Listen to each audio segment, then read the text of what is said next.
ఆంధ్రప్రదేశ్ రాష్ట్రంలో శాసనసభకి పార్లమెంటుకి ఎన్నికలు సమీపిస్తున్న కొలది ముఖ్యంగా చంద్రబాబు నాయుడు అనే కంపెనీ చంద్రబాబు నాయుడు కానీ లోకేష్ కానీ లేదా పవన్ కళ్యాణ్ కానీ వారి యొక్క మాటలన్నీ కూడా అద్భుత తప్పి మాట్లాడుతున్నారా వాళ్ళందరూ కూడా.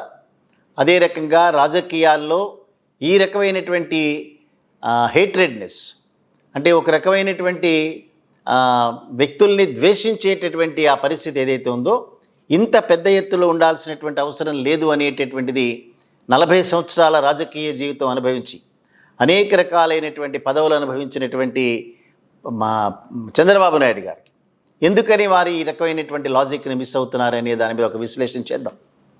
బహుశా కుప్పం నియోజకవర్గంలో కూడా చంద్రబాబు నాయుడుకు సంబంధించిన ఓటమి తథ్యం అనేటటువంటిది వారికి కానీ వారి సతీమణి భువనేశ్వరి గారికి కానీ వారి ముద్దుల తనయుడు లోకేష్ గారు కానీ తెలిసినటువంటి సందర్భంలోనే ఈ ముగ్గురు కూడా అదుపు తప్పి అనకూడనటువంటి మాటలన్నీ అంటున్నారనేటటువంటిది విశ్లేషకులుగా మనం తప్పనిసరిగా అంచనా వేయాలి. అందులో మరీ ముఖ్యంగా చంద్రబాబు నాయుడు గారు మాట్లాడుతూ జగన్మోహన్ రెడ్డి గారిని చంపినా ఏ రకమైనటువంటి ఇబ్బంది లేదు అనేటటువంటి మాట మాట్లాడారు. సో అనేక సందర్భాలు వారి యొక్క బాబాయిని వీరేదో అటాక్ చేసినట్టుగా కల్పితాలు మాట్లాడటం, అదే రకంగా ప్రజల యొక్క సానుభూతిని పొందటం కోసం ఒక గులకరాయితో కొట్టించుకుని ప్రజల ముందుకు వెళ్ళి అడుగుతున్నాడు అనేటటువంటిది ఒక ఆరోపణ చేశారు. ఒకవేళ గులకరాయితోనే జగన్మోహన్ రెడ్డి గారు ఒక రకమైనటువంటి నాటకం ఆడి ఆ నాటకం ద్వారా సానుభూతి పొందాలి అనుకున్నప్పుడు దాదాపుగా 2004 సంవత్సరం ప్రాంతంలో చంద్రబాబు నాయుడు గారి మీద నక్సలైట్ల దాడి జరిగినప్పుడు తిరుపతిలో అలిపిరి సంఘటన, అప్పుడు వారు చావు తప్పి కన్నులొట్టపోయినారు. సో చివరికి అంత చాలా సీరియస్ యాక్సిడెంట్లోంచి బయటకు వచ్చేసారు. ఇంకా 8 నెలలు వారి యొక్క అసెంబ్లీ సభ్యత్వం ఇంకా ఉన్నా కూడా అర్ధాంతరంగా ప్రభుత్వాన్ని రద్దు చేసి ఎన్నికలకు వెళ్ళినటువంటి సందర్భం చంద్రబాబు నాయుడు గారికి తెలుసు.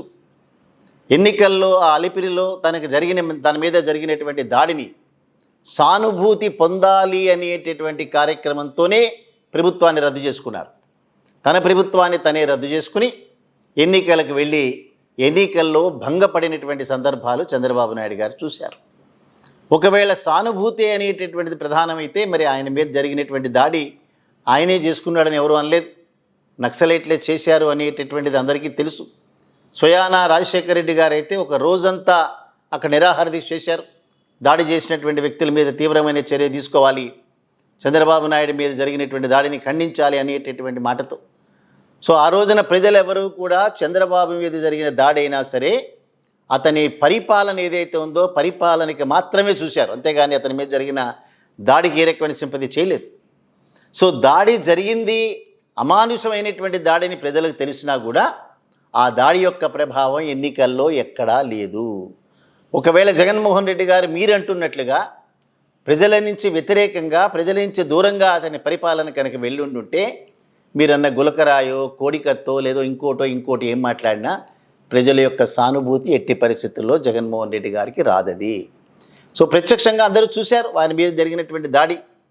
సో జరిగినటువంటి దాడిని ఖండించటం ఒకసారి, దాన్ని అవహేళన చేస్తూ మాట్లాడటం, సో చివరికి గులకరాయి రాళ్లతో ఆయనని కొట్టండి అని చెప్పిన తర్వాత రాళ్ల దాడి జరగటం, సో ఆయన్ని చంపినా పర్వాలేదు అనేటటువంటి మాట మాట్లాడిన తర్వాత చంపబోతున్నారా? జగన్మోహన్ రెడ్డి గారి మీద చేసేటటువంటి హత్యా ప్రయత్నానికి ఏమైనా ప్లాన్ చేశారా చంద్రబాబు నాయుడు గారు? తప్పనిసరిగా సమాజానికి వారు సమాధానం చెప్పాలి.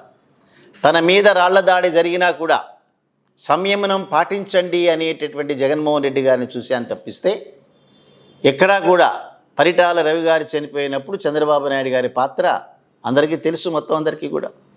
అదే రకంగా వంగవీటి రంగా గారు చనిపోయినప్పుడు కూడా రాష్ట్రంలో జరిగినటువంటి అల్లకల్లోలు అందరం చూసాం. అటువంటి పరిస్థితిని మళ్ళీ కోరుకుంటున్నారా చంద్రబాబు నాయుడు గారు? రాజకీయ ప్రత్యర్థిని రాజకీయంగా అంతమొందించడం కాకుండా ఫిజికల్గా అంతమొందించాలనేటటువంటి దానికి ఏమైనా ప్లాన్ వేస్తున్నారా? అన్యాయం, తప్పుడు మాటలు ఇవన్నీ కూడా. అదే రకంగా భువనేశ్వర్ గారితో మాట్లాడబడినట్టుగా ఒక వీడియో సర్క్యులేట్ అవుతుంది. చాలా అవమానకరంగా మాట్లాడినారు, అందరి మీద అదుపు తప్పి మాట్లాడుతున్నారు. మనకు అందినటువంటి సమాచారం వారికి కూడా అందే ఉంటుంది పాటికి. అగ్నికుల క్షత్రియుల సంఖ్య ఎక్కువగా ఉన్నటువంటి కుప్పం నియోజకవర్గంలో ఆ వర్గానికి సంబంధించినటువంటి భరత్ అనే వ్యక్తి వైసీపీ నుంచి గెలవబోతున్నాడు అనేటటువంటి ఒక ప్రధానమైనటువంటి వాస్తవాన్ని తెలుసుకున్నారు కాబట్టి అదుపు తప్పి మాట్లాడుతున్నారు. వారి యొక్క ఫ్యూచర్ ఏమిటో తెలిసిపోయింది. చంద్రబాబు నాయుడు గారు వారి పార్టీ ఎట్లాగూ రాదు, కూటమికి సంబంధించి ఏ రకమైనటువంటి ఆశలు లేవు, చంద్రబాబు నాయుడు మళ్ళీ తిరిగి అసెంబ్లీలో అడుగు పెట్టడం కూడా అసంభవం అనేటటువంటి వర్తమానం వారికి తెలిసిపోయింది. అందుకనే వారు, వారి తనయుడు, వారి భార్య అందరూ కూడా అదుపు లేకుండా అసందర్భంగా అవాకులు చెవాకులు పేలుతున్నారు.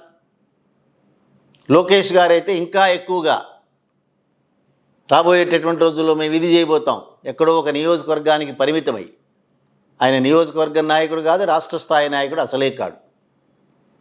రాష్ట్ర స్థాయి రాజకీయాల మీద మాట్లాడటం, ఒక నియోజకవర్గంలో దూరి పని చేసుకోవటం. సో అటువంటి వ్యక్తులు ఇవంతా మాట్లాడటం అనేటటువంటిది తప్పనిసరిగా ఖండించాల్సినటువంటి విషయమే. రాజకీయాల్లో హుందాతనం ఉండాలి. రాజకీయాలన్నీ కూడా యువత వాటితో ప్రేరేపితమై రాజకీయాలనే తన యొక్క భవిష్యత్తుగా ఎంచుకుని ఒక మెరుగైనటువంటి సమాజం కోసం రాజకీయాల్లో ప్రవేశించాలనేటటువంటి కోరిక మిమ్మల్ని అందరినీ చూసిన తర్వాత కలగాలి. కానీ మీరు చేసేటటువంటి బిహేవియర్, మీ బిహేవియర్ కానీ, మీరు మాట్లాడేటటువంటి మాటలు కానీ అతి జుగుప్సాకరమైన రీతిలో చంద్రబాబు నాయుడు బిహేవ్ చేస్తున్నాడు. ప్రజల్ని అడగటం ఇది కరెక్టా కాదా అనుకుంటూ అసందర్భంగా అసభ్యకరమైనటువంటి పదజాలాన్ని ఉపయోగించటం. తను 40 సంవత్సరాల రాజకీయ జీవితం కూడా బూడిదలో పోసినటువంటి పన్నీరే. ఎప్పుడూ కూడా చంద్రబాబు నాయుడు అవకాశవాద రాజకీయాలకి ఆతిథ్యం ఇచ్చినాడు తప్పిస్తే తను ఎప్పుడూ కూడా రాజకీయాల్లో ఎప్పుడూ రోల్ మోడల్గా లేడు. యువత ఎవరికైనా సరే ఈ రకంగా ఉండాలని అభిలషించేటటువంటి వ్యక్తి కాదే. అధికార దాహం, ధనదాహం తప్ప ఇంకోటి లేనేలేదు. అటువంటిది సాక్షాత్తు ముఖ్యమంత్రిని అడ్రస్ చేస్తూ నువ్వు చనిపోవాలని కోరుకోవటం, నిన్ను చంపబడాలని కోరుకోవటం, చంపించాలనేటటువంటి అభిలాషను వ్యక్తం చేయటం, ఇవన్నీ కూడా అతి జుగుప్సాకరమైనటువంటి మాటలు. రాజకీయాల్లో హింసకి ఎట్టి పరిస్థితుల్లో తావు లేదు. హింసా రాజకీయాలు ఎవరు చేసినా కూడా ఏమాత్రం సభ్య సమాజం దాన్ని హర్షించదు. దానికి చంద్రబాబు నాయుడు ఎక్సెప్షన్ కానే కాదు. ఇప్పటికైనా తన బిహేవియర్కి అతను క్షమాపణ చెప్పాల్సిందే. ఆంధ్ర రాష్ట్ర ప్రజలందరికీ కూడా, దేశంలో ఉండే తెలుగు వారందరికీ కూడా క్షమాపణ చెప్పాల్సిందే తన బిహేవియర్కి. అది నోరు జారటం కాదు, తన మనసులోని భావాలు బయటపెట్టడం. అదే రీతిలో కనుక జగన్మోహన్ రెడ్డి గారి రియాక్షన్ అయితే ఆ రియాక్షన్ని తట్టుకోగలుగుతారా? ఇవన్నీ కూడా సమాజం అభిలషిస్తోందా? ఎన్నికలు అనేటటువంటివి భవిష్యత్తులో తన పట్ల పరిపాలన చేయాలి. By the people, of the people, for the people. People కోసం మాత్రమే మీ రాజకీయాలు చేయాలి, మీకోసం కాదు ఇదంతా. అందుకని ఇటువంటి భాషని తప్పనిసరిగా ఉపసంహరించుకోవాలి. జగన్మోహన్ రెడ్డి గారికి క్షమాపణ చెప్పాలి. మళ్ళీ తిరిగి పునరావృతం కాకూడదు. ఏదేమైనప్పటికీ కూడా కుప్పంలో మీ ఓటమి ఖరారైన తర్వాత మాత్రమే మీ కుటుంబంలోంచి ఇటువంటి మాటలు వస్తున్నాయనే మాట ఆంధ్ర రాష్ట్ర ప్రజలందరికీ తెలుసు. సో ఆ ఓటమి నుంచి మీరు తప్పించుకోలేరు. ఎప్పుడో ఓటమి అనేటటువంటిది నిర్ణయం అయింది. కుప్పం ప్రజలందరూ కూడా రేపు 13వ తేదీన మిమ్మల్ని ఓడించడానికి కంకణం కట్టుకున్నారన్న వాస్తవం మీకు తెలుసు.